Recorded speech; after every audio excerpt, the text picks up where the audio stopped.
Ladies and gentlemen, welcome back to the Wolf of Paul Street. Sounds of the season. Thank you for joining us on this blustery, snowy night in the Midwest. We will be listening to Beethoven's 25th Symphony in E minor. It was recorded when, in his later years of life, on a night similar to what we are experiencing tonight, on Sunday, Sunday, That was like a, what was that? Oh, fuck. We got Hero Arena Sunday. That was like a monster truck thing, wasn't it? Grave Digger versus Bigfoot. Sunday. I am an idiot. How you doing? Hey, ladies and gentlemen, welcome to the Wolf of Wall Street, episode 6. Tell a buddy. Now I'm thinking of everything that was at Hair Arena. Bill Goodman's Gun and Knife Show. Call a buddy. Bring a friend. But don't you dare miss it.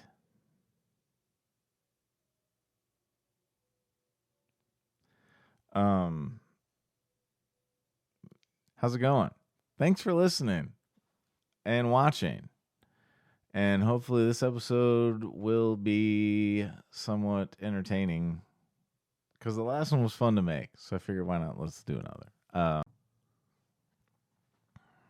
Hi. What are you doing? Did you come up here to check on your puppy? Huh? Come here.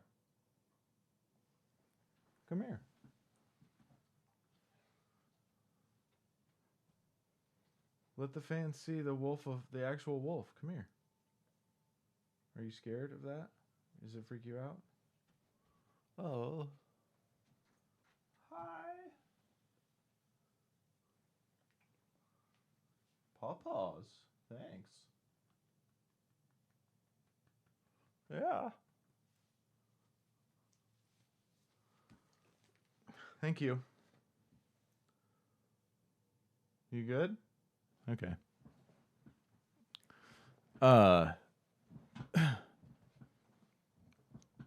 We did a wardrobe change. Took a break. A little cold. All good. Excuse you. It's a few days later too. I'm not gonna lie to you.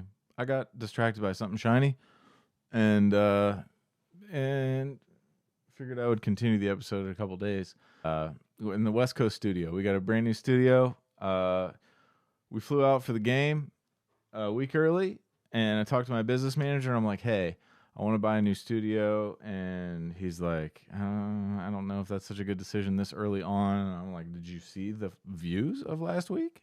And I showed him, and he's just like, oh my God, how is this even possible? And I'm like, I don't know. And he's like, do it, buy it, set it up. Okay. So here we are, dude, the West Coast studio. And we've got better video too. We've got a better video signal here, which I know is hard to believe, but it's true. Okay. Topic number 1. I'm excited for this because I actually have a show and tell for this one that I'm going to put like here.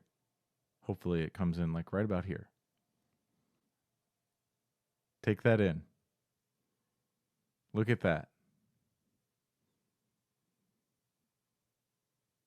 Now, to some, it might just look like a little shit car, which it is. But what I want to focus on is how it's parked. Because, and this is right outside of my neighborhood. This is close by. I drive by it. I mean, it's been like this for a few years now. And Off and on, not every day, but pretty often. And it upsets me. First off, the car, when I see those cars, and they're smart cars, and they've been around for a while now, when I see those in the world just driving around, I'm filled with rage. Because they're just little micro machines, right? And I wish ill will on the person driving it. I hope they get in a... No, that's terrible to say that. But if you got an offender bender in one of those, you'd be dead. Like, there's no protection. Does it even have a passenger seat? It's like a one-seater. There's no back seat, right? No. And it's just like, I have nothing against electric cars. I think it's awesome. But buy a fucking Tesla. Buy something other than a smart car. Who bought that? Who went to the dealership and was like, that's it. That's what I'm looking for. Bring me out. So, but regardless, that car and the way that it's parked in that driveway, those two factors did me in. The very first time I saw it, no, I take that back. I think the first few times I drove by, just driving by, and it's on like a major thoroughfare street. It's on like a busy street. It's a house on the side. And I drove by one of the first times, and I was just like, why do they park like that? And then the second or third time, I was like, wow. Like, laughed to myself like, oh, that's so weird. And then it took a couple more times for me to be like, no, I can't allow this to happen anymore. And I've been so close of just going up, hey, hi, how you doing? I'm not crazy. All good. I just want to ask you a question. Why do you park your car like that? And I know that they would just be like, fuck you, like, get out of my... But whatever. Fine, give me an answer, dude. I can't live the rest of my life without knowing why they do that. And I've ran through multiple scenarios in my mind. And I know what you're thinking, like, hey, Paul, get some kids, dude. Get a family. Get a wife. This is not important. And you're probably right. But if I had kids, I'd make them go up to the door. That's the problem. That's the real issue. Because I'd make them do the dirty work. And be like, hey, my dad wants to know why you park like that. I just... And I'm in the car, like, waving from the road.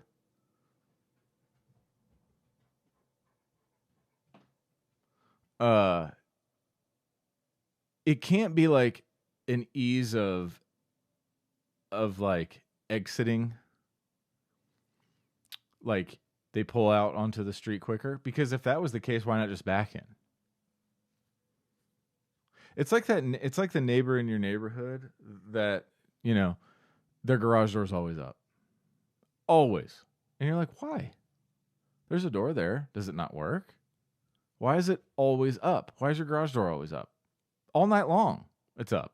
All day long, it's up. And they have 150 cars. And those garages are always full of shit, too. Like, there's no cars in there. It's just packed with shit, and their garage door is always up. This is the complete opposite of that. Although I assume that garage is probably full to the brim, there's one car, and it's this little Tonka truck car. But the way that it's, and I referred to it to my friends and me and myself as the perpendicular smart car. Because that's how it's situated in a driveway that is not meant, no driveway is meant to have a car parked in it that way, in that shape and form and angle. It's not right. And this man has to be stopped. I'm assuming it's a man, and that's offensive. I should not gentrification him. He, she, her, they. But I'm assuming it's a guy. because only a man would do some dumb fucking shit like this.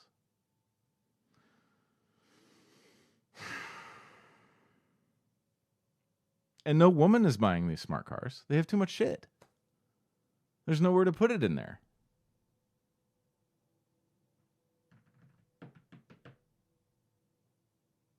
So they're parking like that for a reason. It isn't parked like that without some type of reason. And I think because and for a while there, I drove by and it wasn't there. And I'm like, man, maybe they moved. And the other day I drove by and it was parked regularly. And I'm like, I lost my opportunity. Someone got to them before I did. That's the only thing that could have possibly happened. Somebody got to them and told them how insane they are, and they didn't park that way. And just the other day, I drove by and it was parked again, just like that. Just like that. And the hair on the back of my neck stood up.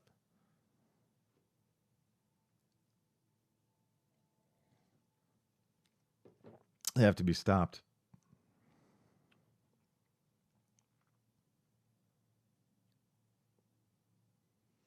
I just can't imagine that I'm the only person that, is affected the way that I am by this. And it's funny, like I had posted it like a year or so ago, or maybe like a year and a half ago or something on it was like Instagram or Snapchat or something. And I had a couple of my friends message me like, "Oh my God, I've seen that too. You seen that?" And I'm like, "Yeah, man." And they're like, "Why do they do that?" I mean, I had a discussion with them. I'm like, "I don't know, but I have to know." And they're like, "Calm down." And I'm like, I can't. It's keeping me up at night. And like, if another make and model car was parked in that same way in the driveway, it would still be irritating, but I don't think it would be as offensive as how it looks when it's that car parked like that. If that makes sense. It wouldn't be, because it's so perfectly there.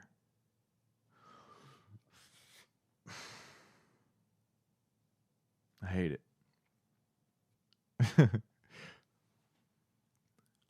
Under no circumstances whatsoever are you concerned or could be in jeopardy of the driver, of the owner of that vehicle working over your girl. That's not happening. You're not coming home from work early and that car's around the corner parked on the side street of your house. It's not. It's not. You don't come home early from work and have a Nissan Leaf on the back alley behind your house.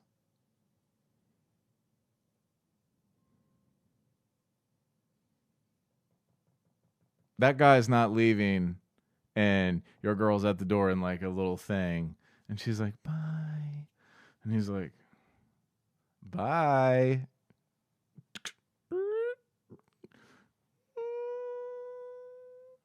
It's not happening. If it's a beat up 1975 Chevy pickup truck that's all rusted with big ass tires, you got something to worry about. You got a lot of things to worry about. If it's just a hoopty, blacked out sedan, you got problems. Anything else? Another electric car. If it's a Tesla, you're up shit creek. But not a smart car. There was some crazy news. And it wasn't just, like nerd news, although that's who it impacted the most, but worldwide. I mean, like, made all the headlines of Microsoft purchasing Activision Blizzard recently, within the last week or so. And for just an ungodly amount of money, like $69-70 billion, something like that. And I don't think it goes through, and it's not finalized until next year at some point in time. But it's like a kind of a done deal. Except for I did hear that like the FTC was getting involved to like make sure that things were all fine, and that it didn't wasn't in jeopardy of like being a monopoly. And I'm sure that that's not going to be the case, because there's other studios, major studios, publishers that gobble up studios all the time. So I'm sure it'll go through, but it's insane to think that, essentially Microsoft is going to be owning, the rights to Call of Duty, World of Warcraft, Hearthstone, Overwatch, and a litany of others, and just major games, to where if they wanted to, which I don't there's other studios that they've purchased to where I'm like, yeah, Bethesda was like a huge one. I think it was the middle of last year, end of last year, to where it's like, I wouldn't be surprised if the next Elder Scrolls game or the Fallout game or Doom or whatever is console exclusive. I wouldn't, because for billions and billions of dollars, you're not going to invest that in a studio and not expect exclusive games. Like, that's the difference in my mind, because Sony, and they're the leader in sales for their console generation after generation. At least for the PlayStation 4 generation, for a reason, because they give you a reason to buy the console, because they have so many exclusive games, and they're amazing games. They're games for real gamers. And they say, hey, here's why we want you to spend $500 on a PlayStation 4 or $500 on a PlayStation 5, is because we have a litany of these games, and they're all great. And if you want to play them, you have to own a PlayStation, or wait 3 years and play it on PC. So in Microsoft's eyes, now maybe they won't go down this path with like Call of Duty and whatnot, because I think they would lose out on too much money, because it's like the best-selling game on PlayStation year in and year out. So they would be out so much revenue that it almost wouldn't make sense. Maybe down the road they will, but I don't think anytime soon they will. But if they're committed to this, Game Pass thing, games as a service, let's put these on here, have a monthly subscription fee, and just maybe say, hey, Call of Duty's on Game Pass day one. $10 a month, $14 a month, whatever. So essentially free behind that paywall. I think that would be amazing. But yet you can still buy it if you want to for $60 for PlayStation. I could see them doing that, which would be crazy. But hey, it's all about competition. It's all about console. The console war thing is obnoxious and it's dumb and everything, but it's real. Like, it's a business when it comes down to it. At the end of the day, like, they want to compete. They want to be number one. And Microsoft as a whole has way more fluid cash money revenue, but I'm pretty sure Sony makes more money in video games, like selling more consoles, 150 million or something, probably more than that. PlayStation 4s sold way more PlayStation 4s than they did Xbox Ones. So they're probably sick of that shit. They want that to end. So they're like, okay, how many major publishers can we gobble up, or major studios can we gobble up and whatnot, to make exclusive games, to sell our consoles, to sell the idea of games only on Xbox, which makes sense, and PC. So, it was pretty fascinating to see that, and I love that. And then everyone's like, well, what's Sony gonna do? Oh, this is the end of Sony. They're fucked. And it's like, no, man, no, that's not true. And it's not like I hope they don't feel pressure to be like, oh man, we gotta go buy Ubisoft now. We gotta go buy Square Enix and Konami. Although that would be sweet, but like, I just don't think that that's really the play. I think that they just need to do what they're good at doing, is putting out awesome games, because they have an amazing list of first party studios in the first place. So like, just keep doing what you're doing, yeah, Xbox is gonna have all these games too. So do you. You know, like it's not like they're just overnight gonna be like, hey, here's 25 exclusive games that are coming out in 2022. No, it's gonna take time. But yeah, I mean, that was just it was incredible to see that, and I look forward to it. I mean, like I'm not like a Sony. I mean, I love Sony, and I think I lean towards PlayStation a little bit because I love their type of games, the games that I grew up with, the third person action game. But I own all of the. I have a PC, I have an Xbox, I have a PlayStation, I have a Nintendo, because I just like games in general. So I mean, like, I like them all. I like them all, and I'm happy to see things shake up a little bit. Like that's cool.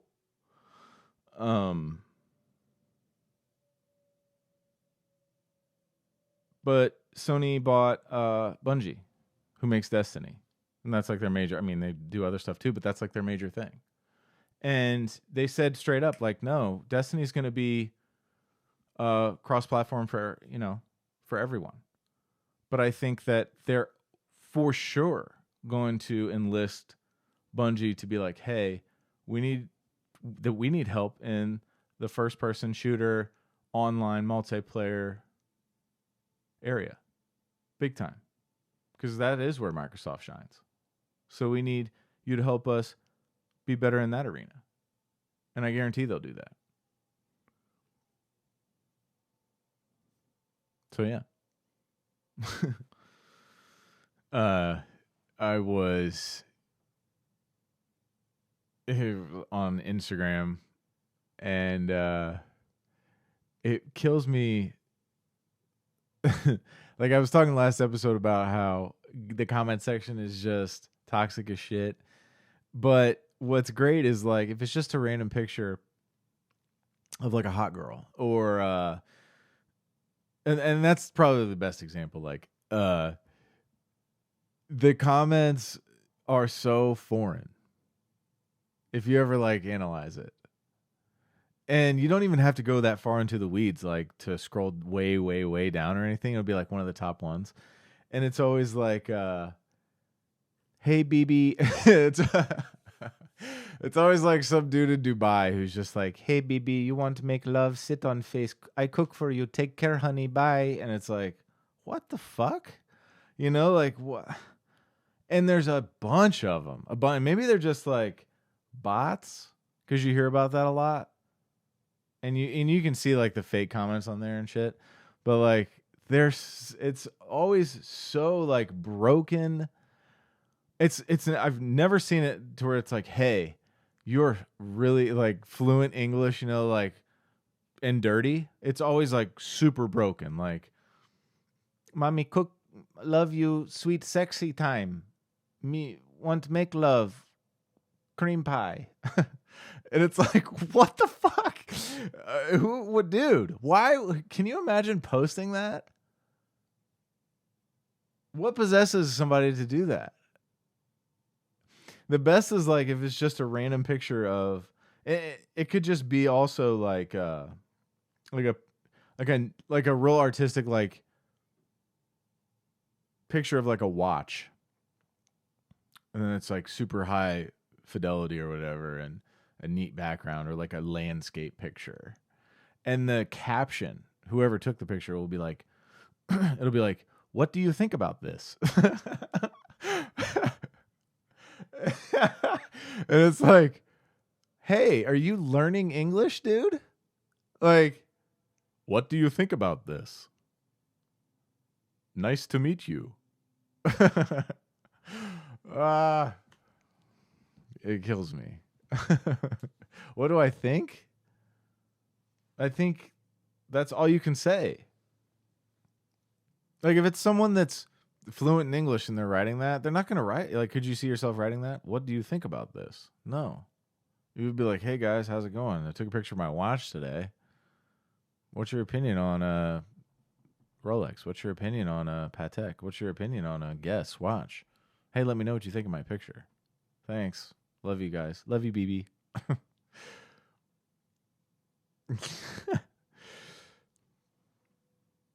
Oh God. When I was sitting down recently, I was talking to a friend of mine. I was talking to her, and I was like, "Hey, how's selling pictures of your feet going?" And she doesn't do that. But like in my mind, if I was a girl, I would 100% do that. If you're a girl and you're not selling pictures of your feet online, what are you doing? They're not going to know who you are. It's just a picture of your foot. And then she went into it. She's like, yeah, some of my friends do that. And, they make good money off of it, but it becomes like too much work. I'm like, what do you mean? And it was like, well, it just doesn't stop there. Like, it's not just a picture of your foot. I'm like, and she's like, no, it builds and builds and builds. Cause like, if someone's giving you money, they're like, hey, DMing them for sure foreign, being like, I want you to do A, B, C, D, E, F, G, and and on and on and on. It just gets worse and worse. So it's like, oh God, that's gross. So I guess I get it. But still, it's like, it's incredible how much money you can make doing shit like that. I like want to talk about the Joe Rogan fiasco. But then again, I don't. I don't know. It's just such a controversial thing, hotly debated topic. I think that they've been trying to cancel him for quite a long time, and they don't like that he has opposing views that go against the mainstream narrative at all. But those are just his views, and he's on more than one occasion made it clear you do what's best for you. Am I against vaccines? Absolutely not. Some of his closest friends are vaccinated. I'm sure maybe some of his family is. He just chose not to be. That's his choice. But then it comes into the debate of like, because you're such a high profile celebrity and or just personality online, and your show reaches millions of people, sometimes more than like mainline news broadcast shows, that you have a certain responsibility to fact check, to make sure you don't spread misinformation, buzzword. And I think that, there's times that he does do that to himself. There's times that he hasn't. And he put out a couple of apologies recently, which I don't know if that was really, well, the most recent one about him using racial slurs. And somebody had to have gone back and went through thousands, tens of thousands of hours worth of footage and compiled like that mashup of him using the N-word that many times, which that's not good. It's not for him to use it. It's not for any white person to use that word, in my opinion. And he made an apology for that, and maybe he should have. There was plenty of people on the comments of that video that thinks that he shouldn't apologize, but he did what he thought was right, and good for him for doing that. Do I think he's racist? No. But it was always used in context, so whatever. Take it as you would, but I think that was it. Isn't it funny that comes to light now? I mean, it's so easy to see that, like, okay, let's grasp at this straw and let's throw this out there and let's play this card because this is our fucking ace up our sleeve and see what happens now. Let's see if Spotify pulls him off of there now. Well, they've got $100 million invested in him, so I don't know if they will. And he's got the #1 podcast in the world. So unless he's murdering kids, I don't think they're going to take his podcast down. He on the first video that he put out talking about, having opposing views to the mainstream narrative for COVID and vaccines and masks and shutdowns and social distancing and all of the above. He made it more than clear that like he had these two separate episodes, 2 people on there, and they were just saying how they felt. I listened to both of them, start to finish. And, he agrees with a lot of things, but he'll disagree too with the guy with who, he's not just there to be a little bit like, yeah, you're right. No, like he challenges people to their face. Like, it doesn't matter if you're a guest on a show, like he's going to call you out. And he's going to be like, no, I don't know. No. Well, what do you mean? Well, do you have proof of that? Well, tell me about that. Like he's there to engage in dialogue, have a constructive debate, a conversation with somebody. And I just don't, I don't know. I mean, he's entitled to his own opinion. And if you're an adult, you can listen to it and form your own opinion. Just like you can listen to CNN and Fox News and everybody else and form your own opinion. It's the same thing. There's been plenty of things that at the beginning of the whole pandemic that CNN and Fox News and every one of them was reporting on that ended up not being true. That ended up maybe not being like 100% factual. 2 years later, they're like, okay, well, actually, that's not true. So, I mean, like, we don't know. Maybe some of this shit's going to end up not being true. And then he's like, hey, I told you. We don't know yet. It's too early.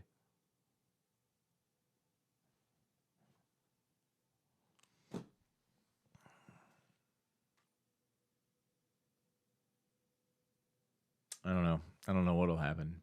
I don't think he's hurting anyone. At least not intentionally. I think he's a good person. I think he's just there he has a good show. He sits down and talks to people. Like, just because it might not be in line with what this major, it's not, you shouldn't be getting your fucking news from the Joe Rogan Experience. He tells you, he's like, don't get your news from me. I'm an idiot. I'm a moron. I'm just sitting here fucking talking to somebody. Like, if somebody's watching that and they're being like, yeah, okay, thanks. I'm up to date on my world events. No, that's not what the show's for, man. It's for entertainment. It's entertainment. God damn. And they want to cancel him and throw his life away. I mean, it's not like it would anyways. He's got like his own comedy place in Austin, and he's doing his own thing. So, I mean, he's good. So, I don't know. I've listened to the show way before it was the cool thing to do. Like, I discovered that show 8-9 years ago. I've listened to it for a long time. And I'm not basing my everyday life decisions on what Joe Rogan says, but I enjoy the show. I think he's really good at conversation, and he's funny as shit. So I like it. It's not meant to be a source of how you live your everyday life. It's common sense. It shouldn't be a witch hunt because he's interviewing the person who invented mRNA, by the way, on one of the episodes. For sure. Legit. That's who the guy is. He invented it. And he had a certain view as to how his invention should be used. I'd say he's probably entitled to that. Joe's just talking to him. Okay. That's fucking crazy, dude. So, whatever. That's it. That might not even make it into the episode because it's just too hot of a topic right now. I don't need the heat on me. I don't need the FCC coming down on me for spreading misinformation. This show reaches almost as many viewers as the Joe Rogan Experience. So I understand the pressures that he's under. See what I'm saying? So don't at me, dude. Don't at me in the comments. All right. I think we're about ready to wrap up here. This will be a short show this time. I'll put another one out before I think it's been a couple weeks. I'll try to do one every week, but it was fun. Thank you guys so much for watching. Write into the show, wolfofpaulstreet@gmail.com. It'll be on YouTube, and I still need to upload the audio for the last one to like Spotify and Apple, but I'll definitely do that and do the audio for this one too. So thank you so much for watching, and we'll see you next time.